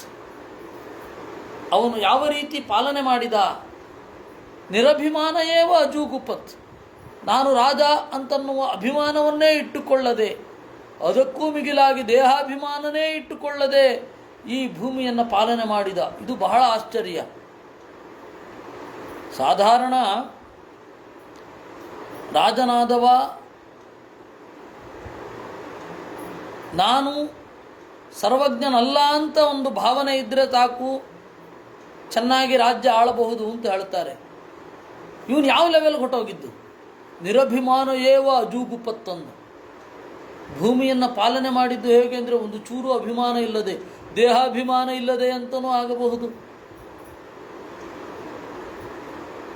ನಾನು ಒಡೆಯ ಅನ್ನುವ ಅಭಿಮಾನ ಇಲ್ಲದೆಯೂ ಅವನು ಪಾಲನೆ ಮಾಡಿದ. ಅದು ಹೇಗೆ? ಸ್ವಧರ್ಮೇಣ. ಅವನ ಧರ್ಮ ಏನು? ಪ್ರಜೆಗಳ ಪಾಲನ. ಪೋಷಣ ಅಂದರೆ ಅವರು ಬದುಕಲಿಕ್ಕೆ ಅನುವು ಮಾಡಿಕೊಡುವುದು. ಪ್ರೀಣನ ಅಂದರೆ ಅವ್ರನ್ನ ಪ್ರೀತಿಸೋದು ಅಂದರೆ ಅವರವರ ವೃತ್ತಿಯಲ್ಲಿ ಅವರವರು ಇರಬೇಕು. ವಲ್ಲಭಭಾಯ್ ಪಟೇಲ್ನ ಯಾರೋ ಕೇಳಿದ್ರು, ನೀವು ಭಾರತದ ಪ್ರಧಾನಿ ಆದರೆ ಏನು ಮಾಡ್ತೀರಾ ಅಂತ. ಅದಕ್ಕೆ ಅವ್ರು ಹೇಳಿದ್ರಂತೆ, ಯಾರಿಗೆ ಎಷ್ಟು ಸ್ವಾತಂತ್ರ್ಯ ಬೇಕೋ ಅಷ್ಟು ಮಾತ್ರ ಸ್ವಾತಂತ್ರ್ಯ ಕೊಡ್ತೇನೆ ಅಂತ. ಅದು ಪ್ರೀತಿ. ಪ್ರೀಣನ, ಉಪಲಾಳನ. ದೊಡ್ಡ ವಿಪತ್ತು ಬಂದಾಗ ರಕ್ಷಿಸುವುದು. ಅನುಶಾಸನ, ಆಜ್ಞೆ ಮಾಡೋದು. ಇವೇ ಮೊದಲಾದ ಪಾಲನೆಯಿಂದಲೂ ಇಜ್ಯಾದಿನಾಚ. ಹಾಗಂತ ಹೇಳಿ ಯಜ್ಞದಲ್ಲಿ ಹಿಂದುಳಿಲಿಲ್ಲ. ಯಜ್ಞಾದಿಗಳನ್ನು ಮಾಡ್ತಾ ಪರಮಾತ್ಮನಲ್ಲಿ ತನ್ನ ಮನಸ್ಸನ್ನು ಒಪ್ಪಿಸಿ ಬ್ರಹ್ಮವಿಚ್ಚರಣಾನು ಸೇವೆಯ ಉಪಾಚಾರಿತ ಭಗವದ್ಭಕ್ತಿ ಯೋಗೇನ, ಜ್ಞಾನಿಗಳನ್ನು ಯಾವಾಗಲೂ ಸಂಪರ್ಕಿಸುತ್ತಾ ಅವರ ಉಪಾಸನೆಯಿಂದ ಶುದ್ಧವಾದ ಜ್ಞಾನವನ್ನು ಹೊಂದಿ ಅಭೀಕ್ಷ್ಣಶಃ ಮತ್ತೆ ಮತ್ತೆ ಪರಿಭಾವಿತ ವಿಶುದ್ಧ ಮತಿ, ತನ್ನ ಬುದ್ಧಿಯನ್ನು ತಿಳಿಗೊಳಿಸಿಕೊಂಡು ಶುದ್ಧ ಮಾಡಿಕೊಂಡು ಉಪರತ ಅನಾತ್ಮೇ ಸ್ವಾತ್ಮನಿ, ಬೇರೆ ಬೇರೆ ಆತ್ಮವಿರುದ್ಧವಾದ ವಸ್ತುಗಳು, ಆತ್ಮವಿರುದ್ಧವಾದ ಸಂಗತಿಗಳಿಗೆಲ್ಲ ಕಾಲಿಡದೆ ಸ್ವಯಂ ಉಪಲಭ್ಯಮಾನ ಬ್ರಹ್ಮಾನುಭಾವೋಪಿ, ಒಳಗಡೆಯಿಂದ ದೇವರ ಅಸ್ತಿತ್ವವನ್ನು ಅನುಭವಿಸ್ತಾ ಯಾವುದೇ ಅಭಿಮಾನ ಇಲ್ಲದೆ ಭೂಮಿಯನ್ನು ಪಾಲನೆ ಮಾಡಿದ. ಇದಂತೂ ಊಹಿಸಿಕೊಳ್ಳಿಕ್ಕೆ ಸಾಧ್ಯ ಇಲ್ಲ. ಕೇಂದ್ರ ಒಂದು ಪುಟ್ಟ ಸಂಸ್ಥೆಯನ್ನು ನಡೆಸುವವರಿಗೆ ಬೆಟ್ಟದಷ್ಟು ಅಹಂಕಾರ ಇರುತ್ತೆ. ಅಷ್ಟು ದೊಡ್ಡ ರಾಜ್ಯವನ್ನು ಪಾಲನೆ ಮಾಡುವವನಿಗೆ ಈ ಸಮತೆ ಕಷ್ಟ. ಗಯಂ ನೃಪಂ ಕ ಪ್ರತಿಯಾತಿ ಕರ್ಮಭಿ ಯಜ್ವಾಭಿಮಾನಿ ಬಹುವಿಧರ್ಮಗೋಪ್ತ ಸದಾಗತ ಶ್ರೀ ಸದಸಸ್ಪತಿ ಸತಾಂ ಸತ್ಸೇವಕೋನ್ಯೋ ಭಗವತ್ಕಲಾಮೃತೆ. ಗಯನ್ ನೃಪಂ ಕಪ್ರತಿಯಾತಿ. ಗಯನನ್ನು ಯಾರು ಎದುರಿಸಲು ಸಾಧ್ಯ? ಒಳ್ಳೆ ಆಡಳಿತವನ್ನು ಮಾಡಿಕೊಂಡು ಒಳ್ಳೆ ಸ್ಟೇಟ್ ಕ್ರಾಫ್ಟ್, ಅದರ ಜೊತೆಗೆ ಒಳ್ಳೆಯ ಭಗವದ್ಭಕ್ತಿ, ಎರಡನ್ನೂ ಬ್ಯಾಲೆನ್ಸ್ ಮಾಡೋದು ಕಷ್ಟ. ಮಾಡಿದ ಅವನು ತನ್ನ ಕರ್ಮಗಳನ್ನು ಮಾಡಿದ. ಯಜ್ವ ಒಳ್ಳೆ ಯಾಗ ಮಾಡಿದ. ಅಭಿಮಾನಿ ಬಹುವಿತು ಧರ್ಮಗೋಪ್ತ, ಬಹಳವನ್ನು ತಿಳಿದವ, ಧರ್ಮವನ್ನು ತಿಳಿದು ಪಾಲನೆ ಮಾಡಿದವ. ಸದಾಗತ ಶ್ರೀಹಿ, ಅವನೆಡೆಗೆ ಮಾನುಷ ಮತ್ತು ದೈವಿಕ ಹಣಗಳು ಯಾವಾಗಲೂ ಇರ್ತಿದ್ವು, ಕೊರತೆಯೇ ಇರಲಿಲ್ಲ. ಮಾನುಷವಾದ ಹಣ ಇತ್ತು, ದೊಡ್ಡ ರಾಜ. ದೈವಿಕವಾದ ಹಣ ಇತ್ತು, ಬ್ರಹ್ಮಜ್ಞರನ್ನು ಜೊತೆಯಲ್ಲೇ ಇಟ್ಕೊಂಡಿದ್ದ. ಇನ್ನೇನು? ಇದು ಸಾಧ್ಯ ಆಗಿದ್ದು ಯಾಕೆ ಅಂದರೆ ಭಗವತ್ ಕಲಾಮೃತೆ, ಪರಮಾತ್ಮನ ಸನ್ನಿಧಾನ ಇದ್ದದ್ರಿಂದ. ಯಮಭ್ಯಸಿಂಚನ್ ಪರಯಾ ಮುದಾಸತೀ ಸತ್ಯಾಶಿಶೋ ದಕ್ಷ ಕನ್ಯಾಸ್ಸರಿದ್ಭಿ ಯಸ್ಯ ಪ್ರಜಾನಾಂ ದುದುಹೇ ಧರಾಚಿಚೋ ಯಥೇಪ್ಸಿತಾ ವೈ ಗುಣವತ್ ಸ್ಮೃತೌಧಾ. ಯಮಭ್ಯಸಿಂಚನ್ ಪರಯಾ ಮುದಾಸತಿ. ಅವನ ಅಭಿಷೇಕ ಆಗುವಾಗ ಗಯನನ್ನ ಕುರಿತು ನದ್ಯಾಭಿಮಾನಿ ದೇವತೆಗಳೇ ತಾವು ಮಾನುಷ ರೂಪದಲ್ಲಿ ಬಂದು ತಮ್ಮ ಸನ್ನಿಧಾನೋಪೇತವಾದ ನೀರನ್ನು ಅವನಿಗೆ ಹಾಕಿದ್ರಂತೆ. ಇನ್ನೇನು ಬೇಕ್ರಿ? ಇಲ್ಲಿ ಈ ಲೋಕದ ರಾಜನಿಗೆ ಅಭಿಷೇಕ ಯಾಕೆ ಮಾಡೋದು ಅಂದರೆ, ಇದೆಲ್ಲವೂ ನಿನ್ನ ಬೆನ್ನ ಹಿಂದೆ ಇದೆ ಮತ್ತು ನಿನ್ನ ವಶದಲ್ಲಿ ಇದೆ.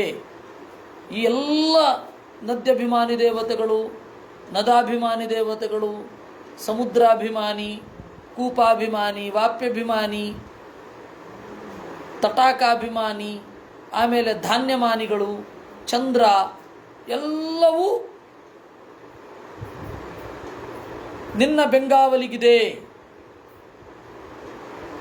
ಇವರನ್ನ ನೀನು ನಿಯಂತ್ರಣ ಮಾಡಬೇಕು ಅಂತ. ಅದು ಬಹಳ ಸಾಂಕೇತಿಕ. ರಾಜಾಭಿಷೇಕ ಅಂತನ್ನೋದು ಬಹಳ ಸಾಂಕೇತಿಕ. ಧಾನ್ಯಗಳನ್ನು ಕೊಡುವ ಮೂಲಕ ಜನರ ತಿನ್ನುವ ಹಕ್ಕು ನಿನ್ನ ಕೈಯಲ್ಲಿದೆ. ಅವ್ರು ಎಷ್ಟು ತಿನ್ನಬೇಕು ಅಂತ ನೀನು ಡಿಸೈಡ್ ಮಾಡೋದು ಅಂತ. ಇಷ್ಟೇ ತಿನ್ನಬೇಕು, ಈ ದಿವಸ ತಿನ್ನಬೇಡಿ ಅಂತ ಅವನು ಆದೇಶ ಮಾಡಿದ್ರೆ ಆ ದಿವಸ ಯಾರು ತಿನ್ನಬಾರ್ದು. ಅದರ ಸಾಂಕೇತಿಕತೆ. ಈಗ ಅದು ಯಾವುದೂ ಇಲ್ಲ, ಅದೂ ಇಲ್ಲ. ಹೀಗಾಗಿ ಎಲ್ಲ ಪ್ರಜೆಗಳು ರಾಜರೇ.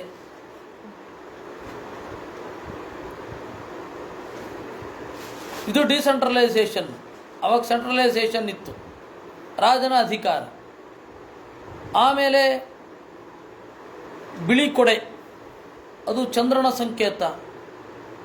ನಿನಗೆ ಶುದ್ಧವಾದ ಗಾಳಿ ನಿನ್ನ ಜೊತೆಗಿರುತ್ತೆ ಅಂತ ಚಾಮರವನ್ನು ಬೀಸೋದು. ಇವುಗಳೆಲ್ಲ ಅವನಿಗೆ ವಿಶೇಷವಾದ ಗೌರವ. ಪಂಚಭೂತಗಳು ನಿನಗೆ ಅನುಕೂಲವಾಗಿರತ್ತೆ ಅಂತ. ಇವನಿಗೆ ನಾವಿದೆಲ್ಲ ಸಾಂಕೇತಿಕ, ಇವನಿಗೆ ಸಾಂಕೇತಿಕ ಇಲ್ಲವೇ ಇಲ್ಲ. ನದ್ಯಾಭಿಮಾನಿ ದೇವತೆಗಳು ಬಂದು ತಾವೇ ಅವನಿಗೆ ಅಭಿಷೇಕ ಮಾಡಿದ್ದು. ಇನ್ನೇನು ಬೇಕು ಅದಕ್ಕಿಂತ? ರಾಜ ಅಂದರೆ ರಾಜನೇ, ಸಾಂಕೇತಿಕವಾಗಿ ರಾಜ ಅವೆಲ್ಲ ಇಲ್ಲವೇ ಇಲ್ಲ. ಈ ತರಹದ ಗಯನನ್ನು ಯಾರು ಎದುರು ಹಾಕೊಳ್ಳಿ ಅಂದರೆ ಯಾರು ಸ್ಪರ್ಧೆ ಮಾಡಲಿಕ್ಕಾಗತ್ತೆ? ಯೋಚನೆ ಕೂಡ ಮಾಡಲಿಕ್ಕೆ ಸಾಧ್ಯ ಇಲ್ಲ. ಪರ್ವತಾಭಿಮಾನಿಗಳು, ನದ್ಯಾಭಿಮಾನಿಗಳು ಬಂದು ತಾವೇ ನಿನ್ನ ಜೊತೆಗೆ ನಾವಿದ್ದೇವೆ ಅಂತ.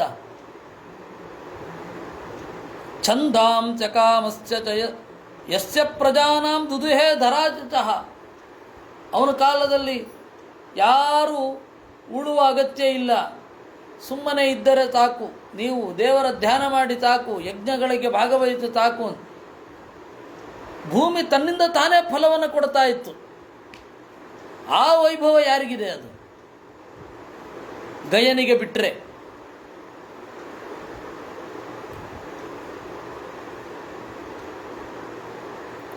ಆಶಿಷೋ ಯಥೇಪ್ಸಿತಾ ವೈ ಗುಣವತ್ ಸ್ಮೃತೋಧಾಹ. ಅವನ ಬಯಕೆಗಳನ್ನು ಈಡೇರಿಸಿದ್ರು ಅವನಿಗೆ ಯಥೇಚ್ಛವಾಗಿ ಹಾರೈಸ್ತಾ ಇದ್ರು. ಯಾರೂ ಕೂಡ ಶಾಪದ ಒಂದು ತುಣುಕನ್ನು ಹಾಕಲಿಲ್ಲ. ಇದು ಅವನ ಮಹಿಮೆ. ಛಂದಾಂ ಚಕಾಮಸ್ಯ ಚಯಸ್ಯ ಕಾಮಾನ್ ಉದೂಹು ಆಜಹುರು ರಥೋ ಬಲಿಂ ನೃಪಾಃ ಪ್ರತ್ಯಾಹೃತಾ ವಿಧಿ ಧರ್ಮೇ ಚ ವಿಪ್ರಾಃ ಯಸ್ಯಾಶಿಷಾಂ ಷಷ್ಟಮಂ ತಂ ಪ್ರಜಾಶ್ಚ. ಛಂದಾಂಸಿ ಅಕಾಮಸ್ಯ ಚ ಯಸ್ಯ ಕಾಮಾನ್ ಉದೂಹು. ವೇದಗಳು ಅವನು ಮಂತ್ರಗಳನ್ನು ಹೇಳ್ತಾ ಇದ್ದರೆ ಸಾಕು, ಅವನೇನು ಬಯಕೆ ಇಟ್ಕೊಂಡಿರಲಿಲ್ಲ, ಅದಾಗ್ಬಿಡ್ತಾ ಇತ್ತಂತೆ. ಯಾವ ಉದ್ದೇಶಕ್ಕಾಗಿ ವೇದಗಳನ್ನು ಪಾರಾಯಣ ಮಾಡ್ತಾ ಇದ್ರೋ ಅದು ಕೂಡಲೇ ಆಗ್ತಾ ಇತ್ತು ಅವನಿಗೆ. ಅವನೇನು ಬಯಸಿರಲಿಲ್ಲ. ಯಾವ ವೇದಕ್ಕೆ ಯಾವ ಫಲವೋ ಆ ಫಲ ಅವನು ಕೂಡಲೇ ಆಗ್ತಾ ಇತ್ತು. ಅವನ ಲೆವೆಲ್ ಏನಿರಬೇಡ. ಯಾವುದೇ ಒಂದು ಮಂತ್ರ ಹೇಳುವ ಪೂರ್ಣ ಫಲವನ್ನು ನಾವು ಪಡೀಲಿಕ್ಕೆ ಸಾಧ್ಯವೇ ಇಲ್ಲ ಅನ್ನೋದು ನಮ್ಮ ಅನುಭವ ಸಿದ್ಧ. ಯಾಕೆಂದರೆ ನಮ್ಮಲ್ಲೇ ಆದ ಅನೇಕ ಕೊರತೆಗಳುಂಟು. ಅದರಿಂದಾಗಿ ಒಂದು ಮಂತ್ರ ಹೇಳುವ ಪೂರ್ಣ ಫಲವನ್ನು ಪಡಿಬೇಕು ಅಂತಂದರೆ ಅದರ ಕಾಲಂಶ ಫಲವನ್ನು ಪಡೆದು ಬಿಟ್ರೆ ಅವನು ದೊಡ್ಡ ಯೋಗಿ. ಅವನು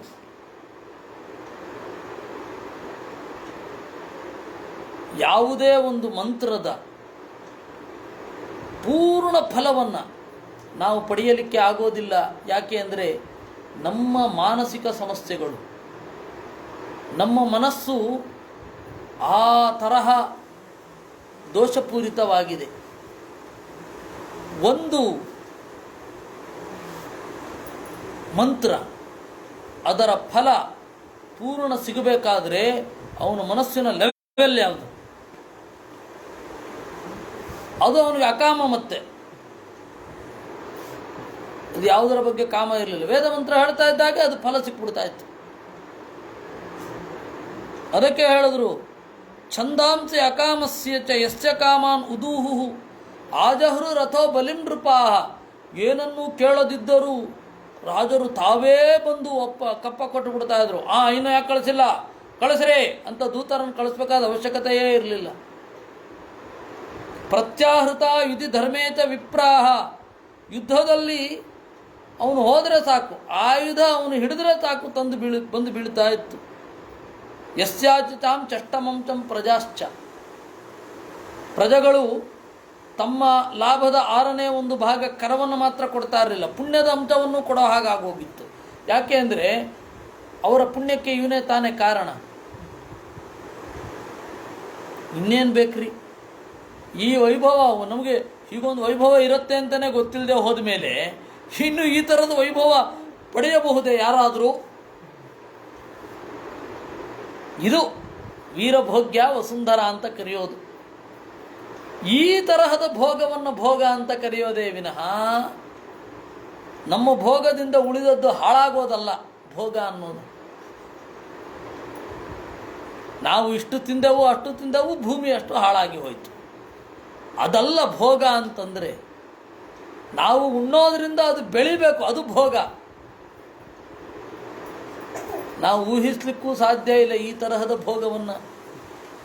ಯಸ್ಯಾಧ್ವರೇ ಭಗವಾನ್ ಅಧ್ವರಾತ್ಮ ಮಘೋ ನಿಮಾದ್ಯತ್ಯುರು ಸೋಮಪೀಠೆ ಶ್ರದ್ಧಾ ವಿಶುದ್ಧ ಚಲಭಕ್ತಿಯೋಗ ಸಮರ್ಪಿತೇಜ್ಯ ಫಲಮಾಜಹಾರ.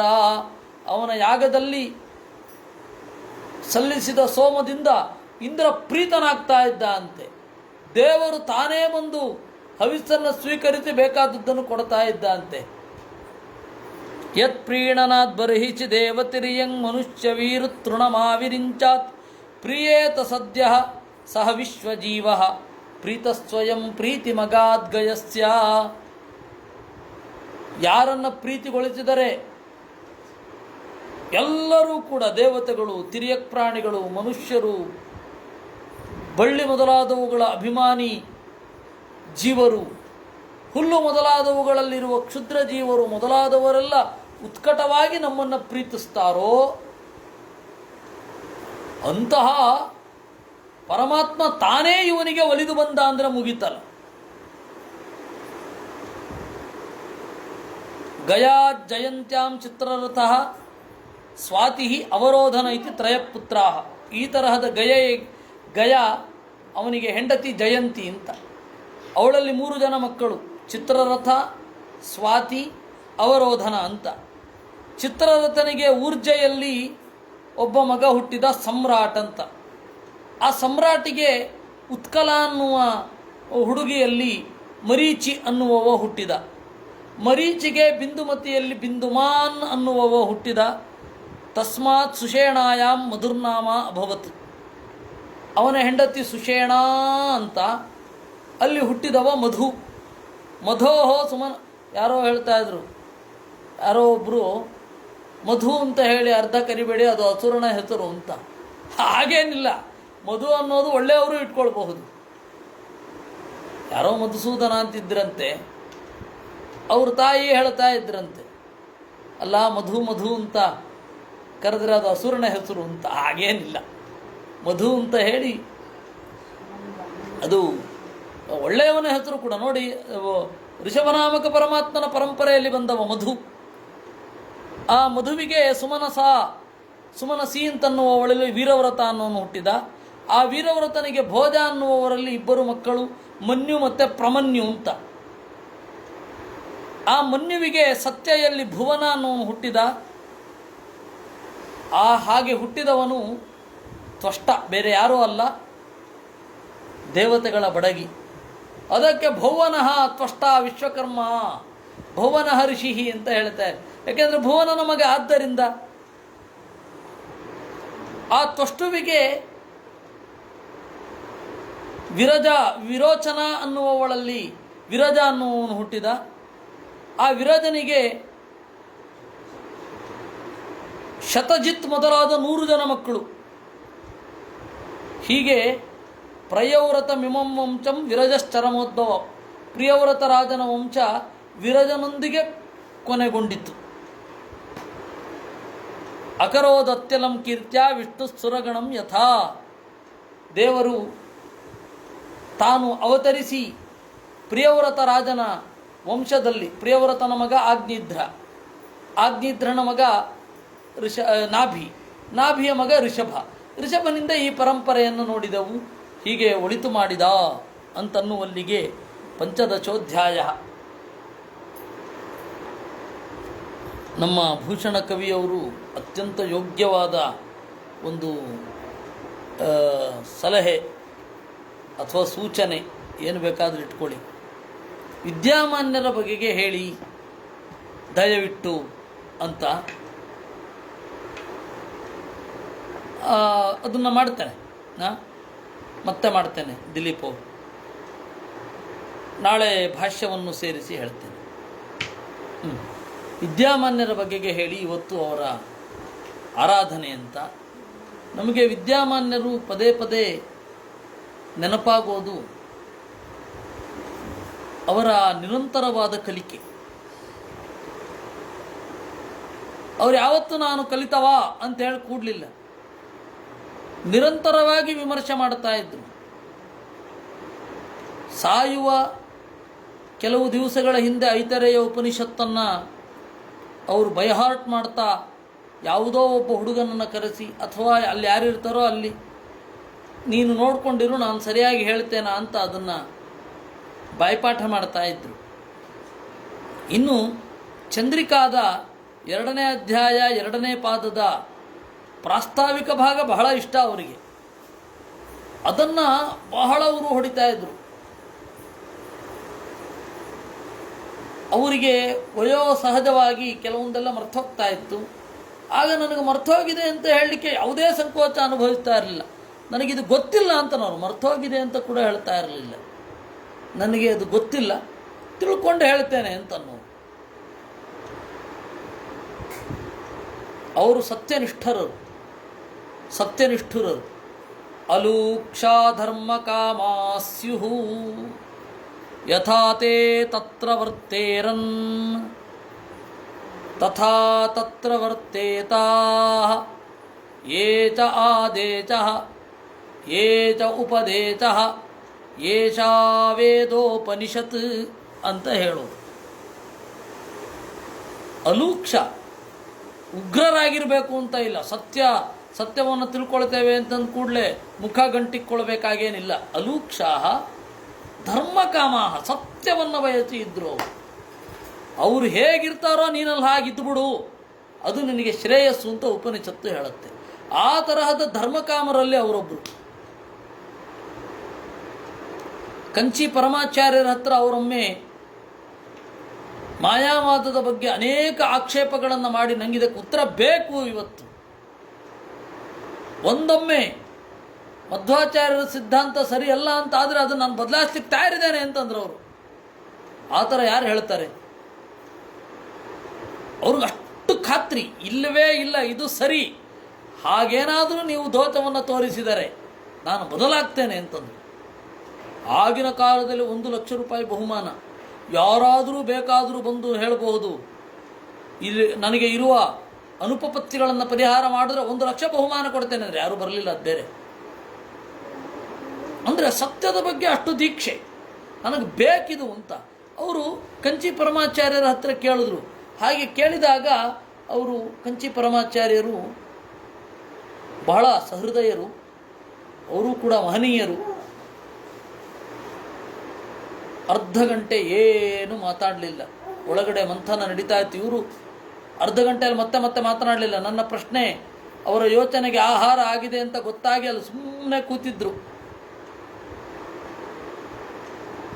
ಬಹಳ ಹೊತ್ತಾದಮೇಲೆ ನಾರಾಯಣ ಏವ ಶರಣಂ ಅಂದ್ರು ಅವರು.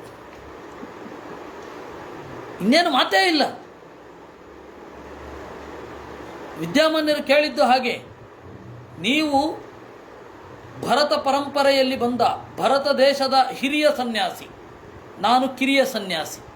ನನಗೆ ಈ ಪ್ರಶ್ನೆಗಳು ಮೂಡಿವೆ, ಹಿರಿಯ ಸನ್ಯಾಸಿಯಾಗಿ ನೀವು ಅದನ್ನು ಪರಿಹಾರ ಮಾಡಬೇಕು, ನನ್ನ ಪ್ರಶ್ನೆಗಳಿಗೆ ಉತ್ತರ ಕೊಡಿ. ಅಲ್ಲಿ ಅನೇಕ ಜನ ವಿದ್ವಾಂಸರು ಆ ಪ್ರಶ್ನೆಗೆ ಉತ್ತರ ಕೊಡ್ಲಿಕ್ಕೆ ಹೋದರು.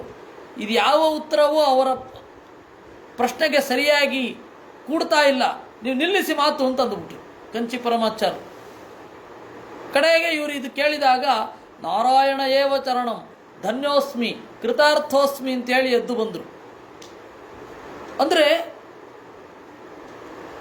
ಆ ಪರಿ ಸತ್ಯದ ಮೇಲೆ ದೀಕ್ಷೆ.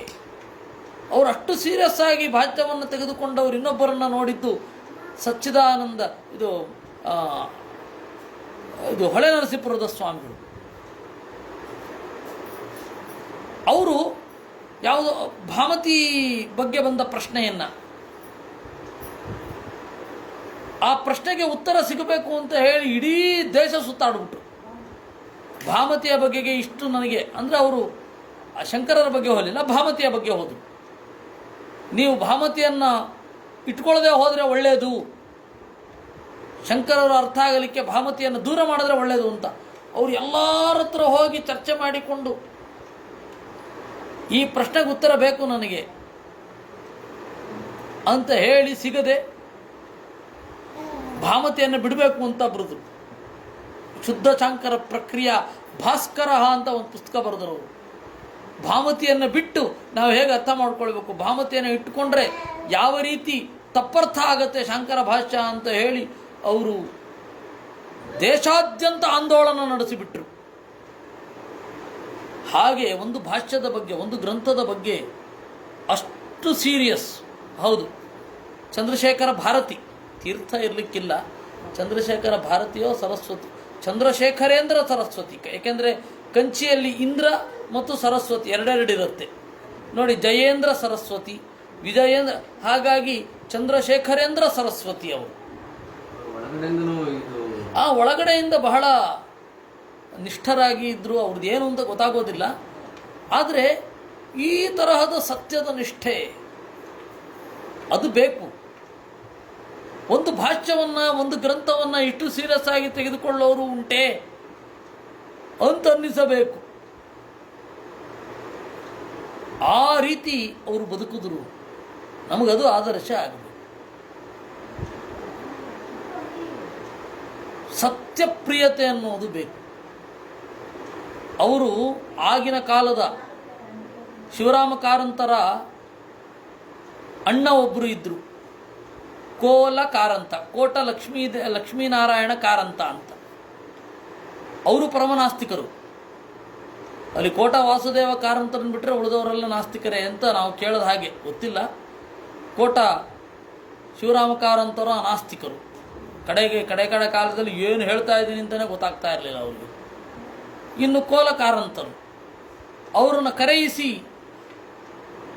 ನೀವು ಈ ರೀತಿ ನಾಸ್ತಿಕತ್ವವನ್ನು ಹೇಳ್ತಿರಂತೆ, ಅದರ ಉಪಪತ್ತಿಗಳನ್ನು ನಮಗೆ ಹೇಳಬೇಕು ಅಂತ ಹೇಳಿ ವಾದ ಮಾಡ್ತಾ ಸುಮಾರು ದಿವಸಗಳಾಯಿತು. ಪೇಜಾವರ ಸ್ವಾಮಿಗಳು ಅವಾಗ ಚಿಕ್ಕವರು, ಪೇಜಾವರ ಸ್ವಾಮಿಗಳು ಹೇಳಿದ್ರಿಂದ ನಾನು ಹೇಳ್ತಾ ಇರೋದು. ಪೇಜಾವರ ಸ್ವಾಮಿಗಳು ಅವಾಗ ಚಿಕ್ಕ ಹುಡುಗ, 20-21 ವಯಸ್ಸಿನವರು, ಅದಕ್ಕಿಂತ ಹಿಂದೆಯೂ ಇರ್ಬೋದು 19. ಯಾಕೆಂದರೆ 21ನೇ ವಯಸ್ಸಿನಲ್ಲಿ ಅವರು ಮೊದಲನೇ ಬಾರಿ ಬೆಂಗಳೂರಿಗೆ ಬಂದು ಅಖಿಲ ಭಾರತ ಮಾಧ್ಯಮ ಮಹಾಮಂಡಲ ಸ್ಥಾಪನೆ ಮಾಡಿದ್ರು. ಅವರ 21ನೇ ವಯಸ್ಸಿನಲ್ಲಿ. ಸುಮಾರು 19-20ನೇ ವಯಸ್ಸಿನಲ್ಲಿ ಅಕೋಲ ಕಾರಂತರನ್ನು ಕರೆದು ವಾಕ್ಯಾರ್ಥ ವಿದ್ಯಾಮಾನ್ಯರದ್ದು. ಅವರು ಇವ್ರದನ್ನು ಒಪ್ಪಲಿಲ್ಲ. ಆದರೆ ಒಂದು ಮಾತ್ರ ಹೇಳಿದ್ರು ಕಡೆಗೆ, ನೀವು ಹೇಳ್ತಾ ಇರೋದು ಹೌದು, ನಾವು ಒಂದು ತಪ್ಪು ಮಾಡ್ತೇವೆ, ದೇವರನ್ನು ನಿರಾಕರಿಸುವ ಭರದಲ್ಲಿ ಜಗತ್ತು ಆಟೋಮೆಟಿಕ್ ಆಗಿ ಹೊರಡ್ತಾ ಇದೆ ಅಂತ ಹೇಳಿಬಿಡ್ತೇವೆ. ಆದರೆ ಹಾಗೆ ಹೇಳಲಿಕ್ಕೆ ಬರಲ್ಲ, ಏನೋ ಒಂದು ಉದ್ದೇಶ ಇರಲೇಬೇಕು. ನಾಸ್ತಿಕರ ರೀತಿಯಲ್ಲಿ ಜಗತ್ತಿನ ನಡೆಗೆ ಉದ್ದೇಶವೇ ಇಲ್ಲ ಅಂತ ಆಗಿಬಿಡ್ತದೆ. ಆ ಉದ್ದೇಶ ಅನ್ನೋದು ತೀರ ಕ್ಷುಲ್ಲಕವಾಗಿ ಜಗತ್ತಿನ ಮಹಾಶಕ್ತಿ, ಮಹಾಕ್ರಿಯೆ, ಮಹಾಚಲನೆಯ ಹಿನ್ನೆಲೆಯಲ್ಲಿ ತೀರ ಒಂದು ಹುಳ ಸರಿದಾಡಿದ ಹಾಗೆ ಅಂತ ಆಗತ್ತೆ. ಅಷ್ಟು ನನಗನ್ಸತ್ತೆ. ಅಷ್ಟು ಬಿಟ್ಟು ಇನ್ನೇನು ಹೇಳಲಿಕ್ಕಾಗಲ್ಲ ಸ್ವಾಮಿ ಅಂತ ಅವರು ಒಪ್ಪಿಕೊಂಡ್ರಂತೆ. ಹೀಗೆ ಅವರು ಎಲ್ಲಿದ್ದರೂ ಅವ್ರನ್ನ ಕರೆದು ವಾಕ್ಯಾರ್ಥ ಮಾಡ್ತಾ ಇದ್ದದ್ದು. ಆ ತರಹ ವಿದ್ಯಾಮಾನ್ಯರು ಅವರ ಕಡೆಯ 10 ವರ್ಷಗಳನ್ನು ನಾವು ನೋಡಿದ್ದೇವೆ ಅನ್ನೋದೇ ಒಂದು ಹೆಮ್ಮೆ, ಅದೊಂದು ಧನ್ಯತಾ ಭಾವ ನಮ್ಮನ್ನು ನಡೆಸ್ತಾ ಇದೆ. ಜೀವನದಲ್ಲಿ ಒಂದು ತೃಪ್ತಿ ಇದೆ. ನಾವು ಇಬ್ಬರನ್ನು ನೋಡಿದ್ದೇವೆ, ಒಂದು ವಿದ್ಯಾಮಾನ್ಯರು, ಇನ್ನೊಂದು ಪೇಜಾವರ ಸ್ವಾಮಿಗಳು. ಮತ್ತು ಅವರ ಜೊತೆಗೆ ಇದ್ದ ಅವರ ಪೇಜಾವರ ಸ್ವಾಮಿಗಳ ಸ್ನೇಹಿತರಂತೆ ಇದ್ದ ವಿದ್ಯಾಮಾನ್ಯರು, ಓಹ್ ಇವನೊಬ್ಬ ವೈದಿಕ ಋಷಿ ಅಂತ ಮೆಚ್ಚಿಕೊಂಡ ಗುರುಗಳು, ಅವರನ್ನು ನಾವು ಮೊನ್ನೆ ಕಳೆದುಕೊಂಡದ್ದು. ಹೀಗೆ ಈ 3 ಜನರನ್ನು ನೋಡಿದ್ದೇವೆ. ಜಗತ್ತಿನಲ್ಲಿ ಇನ್ನೇನೂ ಅಚ್ಚರಿ ಉಳಿದಿಲ್ಲ. ಜಗತ್ತಿನಲ್ಲಿ ಇಷ್ಟು ಧನ್ಯತೆ ಇದ್ದರೆ ಸಾಕು. ಇನ್ನು ಜ್ಞಾನದಲ್ಲಿ, ಸಿದ್ಧಿಯಲ್ಲಿ ಈ 3 ಜನರನ್ನು ಬಿಟ್ಟು ಬೇರೆ ಏನಾದರೂ ಇದ್ದರೆ ನಾವು ನೋಡಬೇಕಷ್ಟೆ. ಆಲ್ಮೋಸ್ಟ್ ನೋಡಿಯಾಗಿದೆ. ಈ ತರಹದ ಭಾವನೆ ನಮಗಿದೆ. ಆ ವಿದ್ಯಾಮಾನ್ಯರ ನೆನಪು ನನ್ನನ್ನು ಈಗಲೂ ಮುನ್ನಡೆಸುತ್ತೆ ಅಂತ ಹೇಳಲಿಕ್ಕೆ, ಆತ್ಮೀಯರಲ್ಲಿ ಹೇಳಿಕೊಳ್ಳಿಕ್ಕೆ ಒಂದು ಖುಷಿಯಾಗತ್ತೆ. ಆಗಾಗ ಸೂಚನೆಗಳು ಸಿಗತ್ತೆ ಅಂತ. ಆ ತರಹದ ವಿದ್ಯಾಮಾನ್ಯರ ಆರಾಧನೆ ಇವತ್ತು. ಅವರು ಏಕಾದಶಿ ಹೋಗಿದ್ದು.